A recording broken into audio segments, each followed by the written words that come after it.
Good morning, everybody. Ich bin wie immer Maren. And I am Maria, back again. Ja, sehr schön, dass du wieder dabei bist, Maria. Ich freue mich auf unsere heutige Session. Und wie schön, euch alle in den Kommentaren schon zu sehen. Wahnsinn. Ganz viele schon da, dann können wir auch gleich richtig einsteigen, weil ich gleich eine Frage an euch alle habe. Und zwar, heute sprechen wir über ein kleines englisches Wort, was man nicht so oft, aber doch manchmal sieht. Im Banner habt ihr das vielleicht schon gesehen. Es geht um yet. Yet. Und wer kennt denn einige Bedeutungen von yet? Wie kann man yet übersetzen? Wenn man nämlich im Wörterbuch nachschaut, findet man ganz viele verschiedene. Die schauen wir uns auch gleich ein bisschen genauer an. Aber wer möchte mir denn in den Kommentaren schon mal 1 oder 2 Übersetzungen von yet verraten? Ich hoffe, ihr hattet alle schon Kaffee oder Tee. Aha, Sabine schreibt noch. Christa schreibt schon. Aha, da haben wir schon. Bastel schreibt nun, jetzt. Aha, und wie wir sehen, sind schon einige verschiedene Bedeutungen dabei. Und yet ist tatsächlich ein super altes Wort. Also man findet das schon im Old English und im Middle English. Und wie wir euch auch schon ein paar Mal erzählt haben, sind ja Deutsch und Englisch miteinander verwandt. Das sind beides germanische Sprachen und die haben einen gemeinsamen Ursprung. Und früher gab es schon so ein Wort, das hat man noch ein bisschen anders geschrieben. Ich kann das mal in die Kommentare reinschreiben. Da gab es Giet und Gita. Und das hat sich dann weiterentwickelt zu jetzt, zu jetzt. Da sehen wir auch ganz schön so ein bisschen diese sprachliche oder die phonetische Verwandtschaft von G und J. Wenn man das Jet hört und das Giet, Gita, wir Berliner kennen das auch heute noch, wir tauschen die Buchstaben auch manchmal aus. Und ja, und tatsächlich ist das auch mit einem deutschen Wort verwandt. Bastel hat das, glaube ich, schon geschrieben. Was für ein deutsches Wort gibt es, was so ähnlich wie jet klingt? Ich frage nochmal nach oder ihr schaut, was Bastel oben geschrieben hat. Welches deutsche Wort klingt so ähnlich und ist auch mit jet verwandt? Ha, da kommen sie, Sabine und Albert. Jetzt, genau. Das jet hat manchmal andere Bedeutungen als jetzt, aber die sind definitiv verwandt. Und bevor ich jetzt weiter über die Herkunft von jet rede, fragen wir mal Maria, wann wird denn jet eigentlich benutzt? Kannst du uns ein bisschen mehr über jet erzählen, Maria? Ja, aber natürlich. I'm going to switch to English to explain yet. And often you would hear yet in a similar context as already. And if we look both up in the dictionary, they can have pretty much the same meaning. So when do we use what? When do we use already? When do we use yet? Already refers to something that happened before or sooner than expected. So an example would be Shadi has already left for work. This has already happened. It happened before I said that, or it happened sooner after I said that. She already left for work.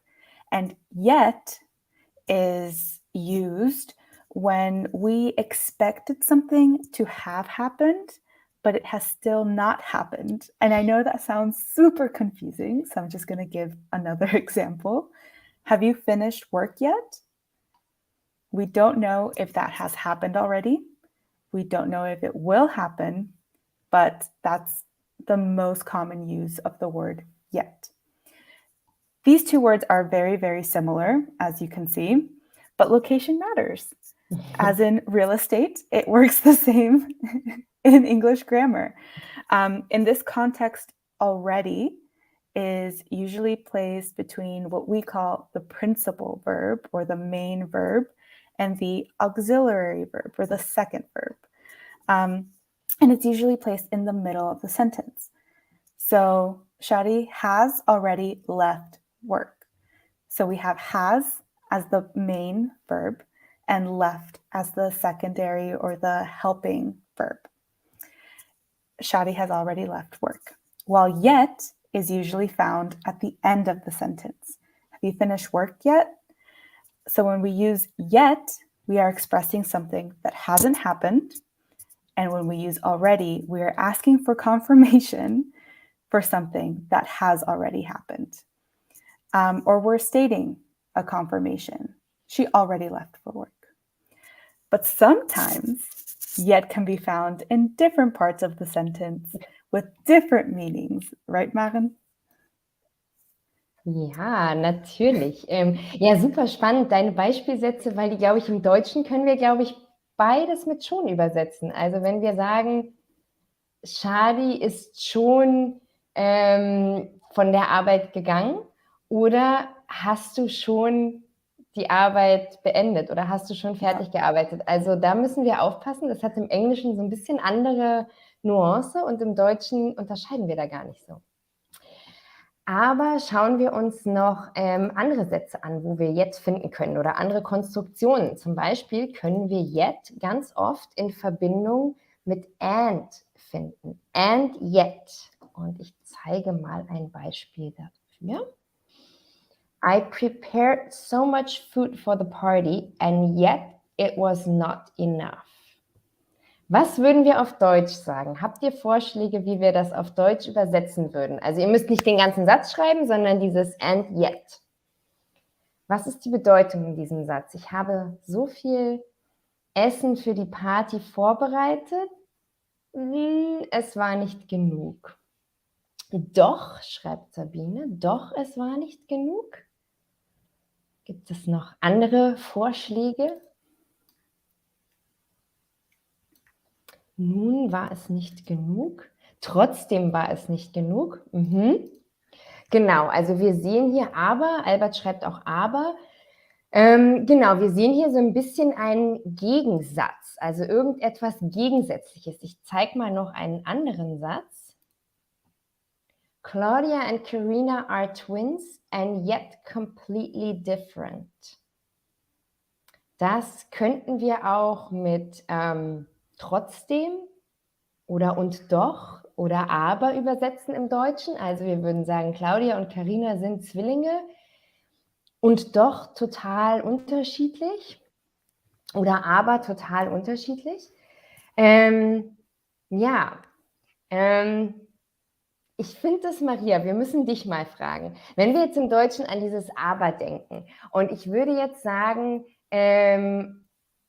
Claudia and Karina are twins, but completely different. Wenn wir jetzt das aber als but übersetzen, was sagst du zu diesem Satz? Was macht das jetzt hier anders?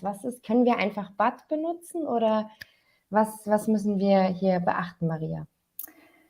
So this is very interesting because but in German, so when you use aber, kind of has a different meaning than when you use it in English in this context, when you're talking about yet. So when you use and yet, especially that combination and yet, you're expressing the opposite of whatever came before, right?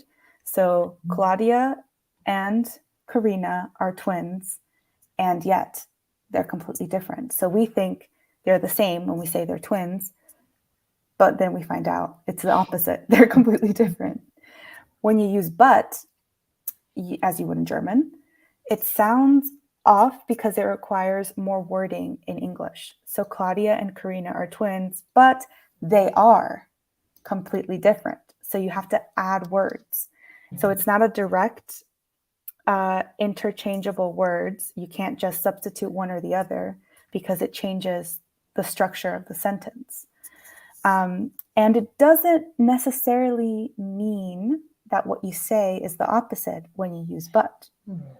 So in this case, both yet and but are both conjunctions, and they're both being used to connect these two clauses of the sentence, and can be the same. So Claudia and Karina are twins, but not the same. So I can see how this would be very tricky. But these are why yet is a very good and very specific niche word to signify a difference in a sentence. Sehr spannend. Ich glaube, das ist ein bisschen wie das deutsche Doch, was ein paar Leute hier in die Kommentare geschrieben haben. Ja, weil ich zeige nochmal kurz den Satz mit dem and yet. Wenn wir auf Deutsch sagen würden, Claudia und Karina sind Zwillinge und doch total unterschiedlich, da wiederholen wir auch wir sagen nicht und doch sind sie total unterschiedlich, das kann man sagen, aber das brauchen wir im Deutschen nicht. Also Maria hatte ja auch gesagt, dieses and yet spiegelt genau das, was man davor gesagt hat. Und deswegen können wir hier im Englischen einfach sagen and yet completely different und wir müssen keine Verben wiederholen oder keine extra Wörter einfügen. Und hier mit dem but müssen wir aber nochmal einen Teil von diesem Satz irgendwie aufgreifen. Claudia und Karina sind Zwillinge, aber sie sind unterschiedlich.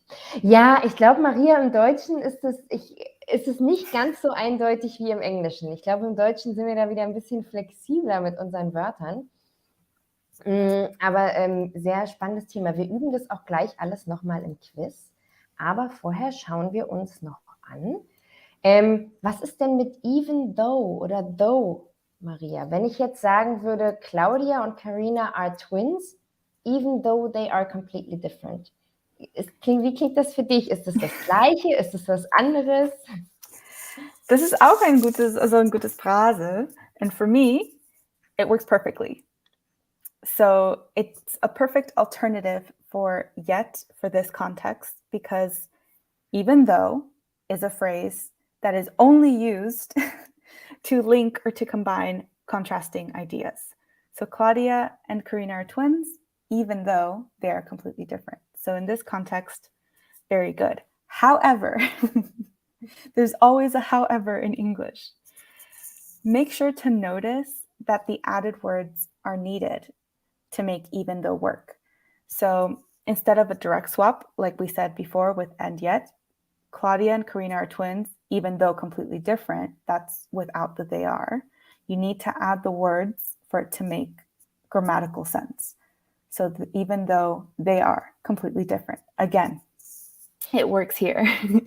So it's important to know how you are using the word yet, and in order to know the position. So if you're putting it in the middle, if you're putting it in the end, and once you know the position, you also know if you need extra wording. And then another use for yet, here's just the third one today, is for emphasis. Mm-hmm. And this one also has a different position in the sentence. This is expressed with the phrase yet another. So we have yet another test. How would you say that in German, Maren? Wie würden wir das auf Deutsch sagen? Ich gebe die Frage gleich mal weiter. Wie würden wir das auf Deutsch übersetzen? We have yet another test. We have yet another use of yet. We have yet another use of yet. Wer möchte in den Kommentaren einen Vorschlag machen, wie wir das übersetzen? Yet another test. Wir haben noch einen weiteren Test, sagt Sabine. Wir haben noch einen weiteren Test, sagt auch Gudrun. Angelika schlägt noch vor. Ja, also ich würde auch sagen, wir haben noch einen anderen Test oder noch einen weiteren Test. Oder ich glaube, noch ist das Wort, was wir im Deutschen benutzen würden. Aber dieses yet another hat nochmal... Also Maria, was ist der Unterschied, wenn ich einfach nur sage, we have another test? Well, that's almost exactly like in German, right? So we have another test. Wir haben einen weiteren Test. We are saying we have another one, but we don't have the emphasis of noch einen weiteren, ja. Yet another. So when we use yet another, we're emphasizing a certain part of the sentence, which in this case is test. Here we want to say we have one more test. So we are implying that there have already been tests before, either one or multiple, and we have to do noch einen weiteren Test. And when we just say we have another test, it can be very given, very simple, very much saying that is the norm. We know that we have to take 2 tests, we have another test. So when we want to emphasize, we use yet another. Spannend. Und wir haben yet another meaning of yet, also noch einen weiteren Fall für yet, bevor wir uns das Quiz anschauen. Und zwar, und das hatten wir nämlich auch am Banner, gibt es die Konstruktion yet to. Ich zeige nochmal den Satz aus dem Banner, den wir hatten. The best is yet to come. Oder these things have yet to be decided. Was nehmen wir da im Deutschen? Ich zeige den Satz noch. These things have yet to be decided. Was sagen wir da im Deutschen? Gibt es Vorschläge? Ja, Sabine schreibt, das Beste kommt noch. Also wir sind hier wieder beim Deutschen noch. Und Maria, wie klingt yet to für dich, wenn ich sage, these things have yet to be decided? Yet in this context sounds very formal, very fancy. And you can find that more in the written language. So things have yet to be decided is something you can find in an email, right? Someone wrote to you. The best is yet to come, which was the banner, right, is very commonly said as well. And I think because it's so commonly said, it sounds normal, but it's also a very fancy formulation. There's also different alternatives for the best is yet to come. You can say the best is coming or the best is going to come. But when you add yet, it changes everything almost about that sentence, and the fact that you're saying the best is coming, sure, but the best is yet to come. You're waiting for something. It's a very nice and fancy word to know in English. Ja, es klingt sehr nützlich. Wir könnten das zum Beispiel, wenn man einen Film schaut oder ein Buch liest oder so und dann sagt jemand, hey, bist du schon da und da? The best is yet to come, oder? Also das Beste von dem Buch kommt erst noch. Ja, Exactly. Sehr spannend. Aber ich glaube, wir wollen jetzt mal ein bisschen das Yet üben und schauen uns ein Quiz an. Bist du bereit für das Quiz, Maria? Yep. Wir brauchen dich, weil du bist unsere Native Speaker. Wir müssen dich fragen, was richtig ist. Ihr kennt ja das Quiz alle. Wir fangen mit dem ersten Satz an und ihr schreibt in die Kommentare 1, 2 oder 3 oder auch mehrere Nummern, je nachdem, was ihr denkt, was richtig ist. Also, der erste Satz ist, have you had dinner already? Have you had dinner yet? Have you had dinner still? Also, hattest du schon oder hast du schon zu Abend gegessen? So könnte man das sagen. Oder hattest du schon Dinner? Und wir haben ja gerade vorhin gelernt, dass man im Deutschen irgendwie das schon so ein bisschen, das kann man für alles nutzen. Das kann man nutzen, wenn man was schon erwartet hat oder noch nicht. Oder ja, ich sehe auch in den Kommentaren, ganz viele sind für 1 und 2. Was sagst du, Maria? 1 und 2 sind richtig. Have you had dinner already? We're asking for confirmation, as we learned when we use already. We're asking for confirmation if someone has already had dinner. So if something has already happened. Have you had dinner yet? We don't know if it has already happened. Therefore, we're asking. So 2 different meanings, very similar, yet not the same. Also würde ich vielleicht, have you had dinner already, würde ich vielleicht so um 17 Uhr fragen, oder? Weil ich vielleicht denke, es ist so früh, aber vielleicht hast du schon zu Abend gegessen. Genau. Und have you had dinner yet, vielleicht so abends um 10, wenn ich denke, eigentlich müsstest du schon gegessen haben, aber ich weiß es nicht. Passt das? Ja, genau. Or maybe around dinner time when you're asking someone, have you had dinner yet? Do you want to come have dinner with me? Mhm. Mhm. Mhm. Sehr gut. Dann darfst du direkt den zweiten Satz übernehmen, Maria. The best part in the movie is yet to happen. The best part in the movie is still to happen. Or the best part in the movie is though to happen.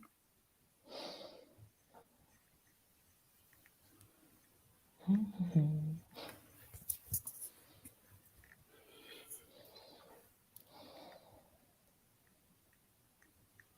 Mhm. Mhm. Ich sehe They're ein coming paar in now. Einser und Zweier. Mhm. Mhm. Wir warten mal noch kurz. Dann bin ich sehr gespannt, was du uns dazu erzählst. Well, the good news is this one's not as tricky as this first question. We started off with a tricky question.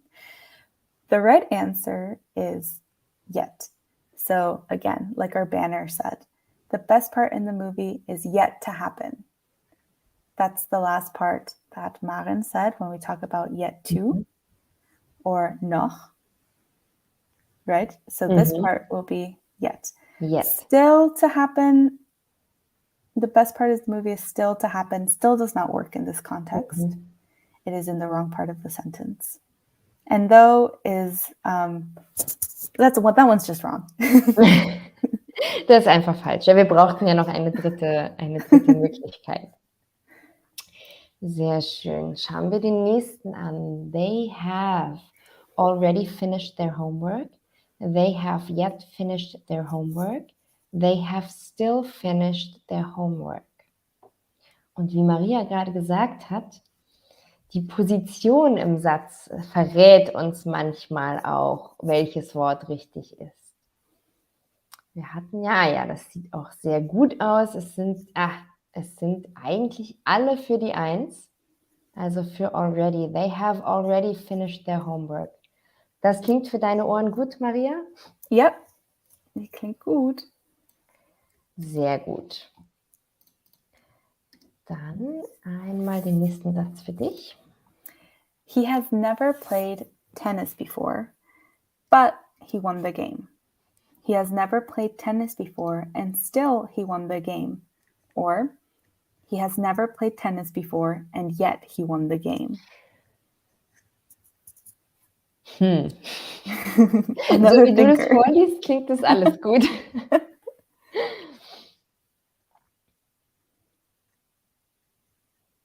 Also ich fand damals, als ich Yet gelernt habe, ich fand das immer ein bisschen schwierig, weil es kommt vor, aber es ist nicht so häufig im Englischen, habe ich das Gefühl. Und das fand ich immer etwas schwierig. So, was sehen wir in den Kommentaren? Ich sehe alles. Ich sehe alles. Gehen wir mal der Reihe nach durch, Maria. Wie klingt but?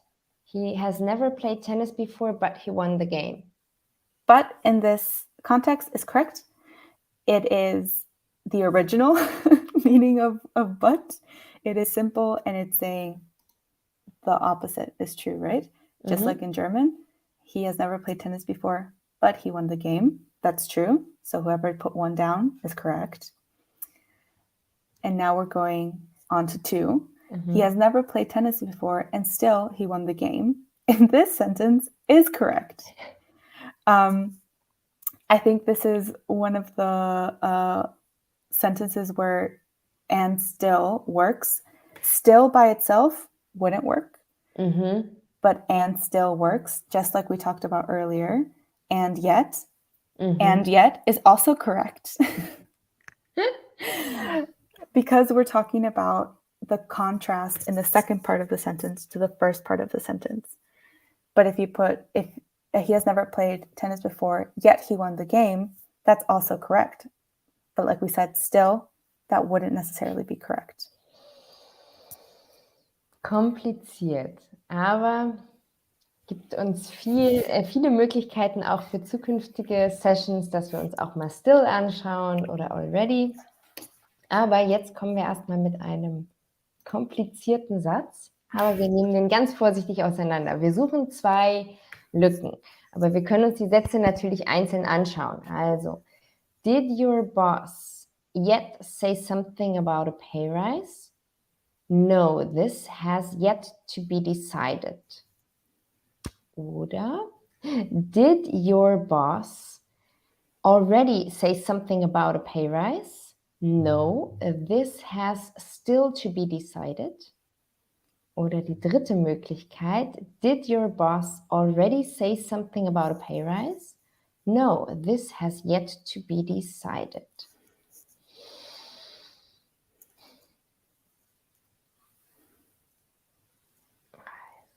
Ja, ist ein bisschen schwierig.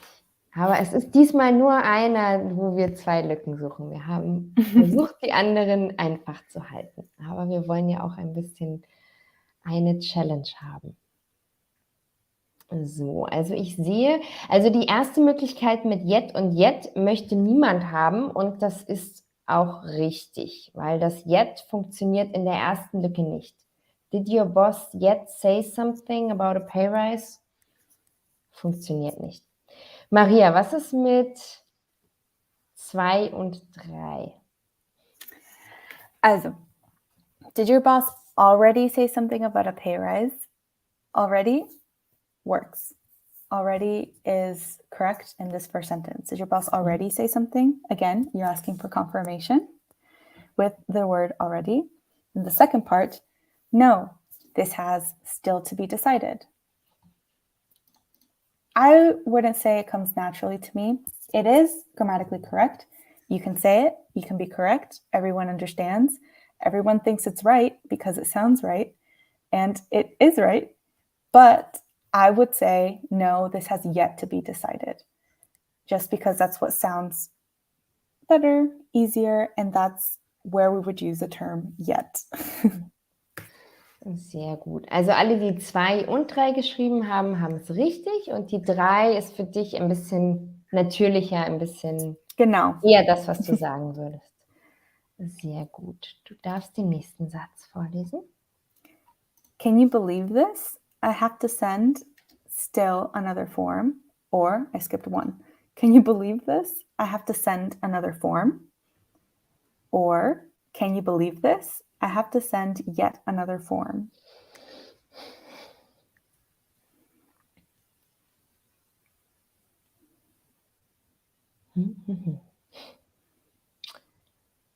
Was klingt am besten? Was ist möglich?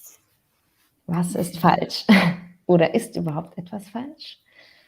Alle sind ein bisschen tricky heute. Aber es ist auch, also yet ist auch nicht so einfach.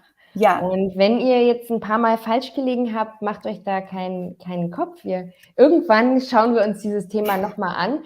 Und das ist ja manchmal sind diese Themen es gibt zwar Regeln, aber vieles kommt durch dieses Wiederholen, durch das Üben, durch das Sachen hören und dann vielleicht nachmachen. Also es ist auch gut, solche Sachen zu üben, auch wenn sie uns noch ein bisschen schwerfallen. Aber schauen wir uns jetzt diese Frage an. Maria, wenn wir das weglassen, wenn ich sage, can you believe this? I have to send another form. Das ist richtig. Ja?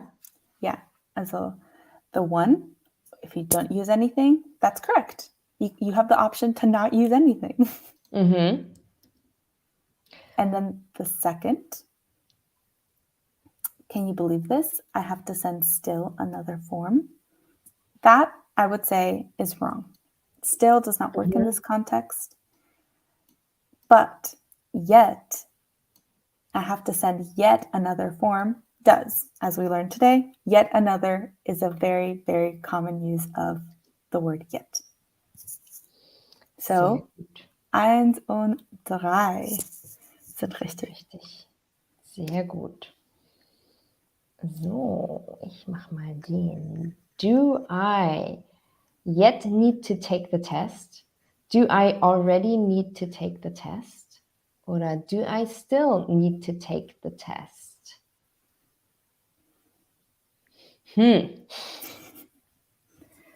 Ich musste sehr lange keinen Test mehr machen bei irgendwas.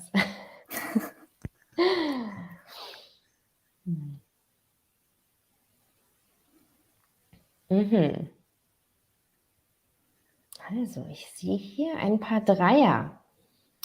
Dana, Christa und Sabine sagen 3. Gerda schließt sich an. Ja. Ottilie, Bastel, ja, also Maria, viele sind für, ich lese mal 3 vor. Do I still need to take the test? Perfekt. Perfekt. Wann würde man das sagen? Man würde das vielleicht sagen, wenn man irgendetwas schon, hier, ich habe mein Studium abgeschlossen, ich habe, keine Ahnung, meine Ausbildung fertig. Do I still need to take the test? Muss ich trotzdem noch diesen Test machen? Genau, hier würden wir wahrscheinlich trotzdem sagen. Trotzdem oder trotzdem noch. Would that also work, for example, very personal, but very common example. If you have your driver's license, laws have changed. 10 years later, you would ask, do I still need to take the test? Or is my driver's license okay? Would you still use trotzdem? Muss ich trotzdem ja, ich glaube schon. Ja?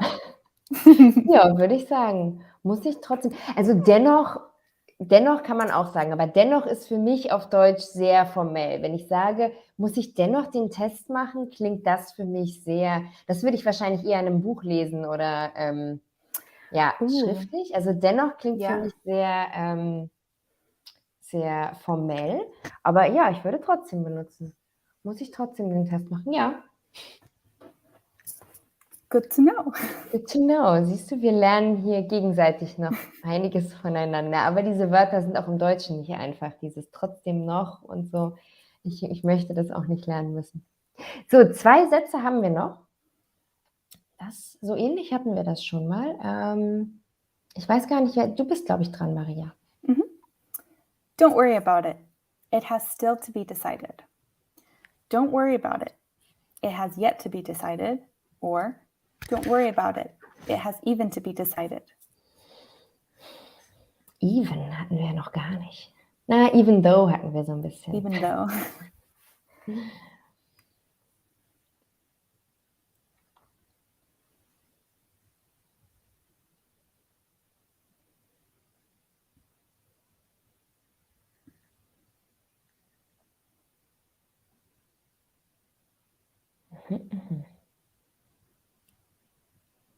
Also, ich sehe alles gemischt.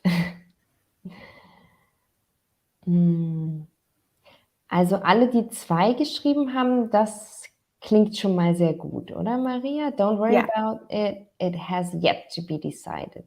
Also Exactly. mach dir keine Sorgen, das muss erst noch entschieden werden. Wir sind bei erst, das hatten wir noch nicht für jetzt, ne? Oder das muss noch entschieden werden. Kann man auch einfach sagen, man braucht das erst nicht. Was ist mit 1 und was ist mit 3, Maria? I can say now that 3 is wrong. You wouldn't use even here. We used even though, although even though wouldn't work here. But if we're talking about yet, then even though would be your go-to. Yet is correct. And still, don't worry about it. It has still to be decided. Like I said before, I think in one of the earlier questions, it's grammatically correct. You can use it. I wouldn't say it. It sounds very old English. So instead, I think when people use still, it would be, we still haven't decided. Right? So here the placement is old English. You wouldn't use it nowadays. You would say it has yet to be decided, but still would be used in a different part of the sentence. Interessant. Interessant. Ich glaube, wir sollten uns still mal anschauen in Zukunft. Aber machen wir zuerst noch einen letzten Satz für heute. I'm going to run, yet I already exercised this morning. I'm going to run, even though I already exercised this morning. I'm going to run, still I already exercised this morning. Maria, der Satz kann nur von dir sein, weil du morgens Sport machst und ich nicht. Yeah, I am an early bird. I'm going to run, even though I already exercised this morning. That would be the correct answer here. We do have one, even though, in this quiz. Still, again, wouldn't work because of the position in the sentence. And yet would also not work. also because of the position in the sentence. Sehr gut. Okay, das war ein bisschen komplizierter heute. Wir hoffen, ihr habt trotzdem was gelernt. Ihr könnt ja vielleicht, wenn ihr demnächst irgendwas auf Englisch lest oder hört oder anschaut, mal so ein bisschen auf dieses Yet achten. Ich glaube, ganz so oft kommt es nicht vor, aber vielleicht hört ihr mal hier und da ein Yet und könnt das dann ein bisschen besser verstehen, darauf achten, wo das im Satz steht und was es bedeutet. Und ich glaube, viel wichtiger, als es immer selber zu benutzen, ist auch einfach zu wissen, ja, was es bedeutet. Ne? Wo kann dieses Wort auftauchen und was sagt mir das? Ja, Maria, vielen Dank an dich, dass du mit uns diese Session gemacht hast. Danke auch. Und dann sehen wir uns nächste Woche Montag wieder, wie immer, um 10 Uhr. Und bis dahin eine schöne Woche. Tschüss. Ciao.